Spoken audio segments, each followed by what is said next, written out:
Okay, so my name is Libby Abbott. I'm from California, United States, and I interned with the Advocacy project this spring. I was working on a project working for the Uterine Prolapse Alliance, which is a women's reproductive rights and health organization.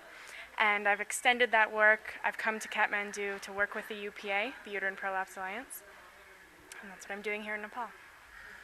The primary impression, the largest thing I'm taking away from these interviews is really how women suffer for so long without telling anyone. I've met women who've had prolapse for 20 years without telling their husbands or without sharing it with a sister or a mother-in-law, which means, day in and day out, they're getting up, they're lifting heavy loads, they're doing housework, they're taking care of their children and their families, but they're meanwhile suffering through a lot of pain and discomfort, and there's all these side effects that come with it that they are unable to share with anyone, unable to seek any kind of relief.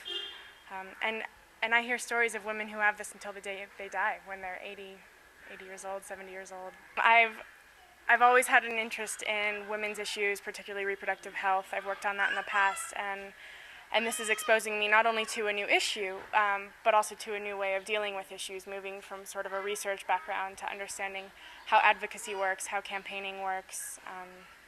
So it's giving me a good complementary perspective on how to deal with development issues.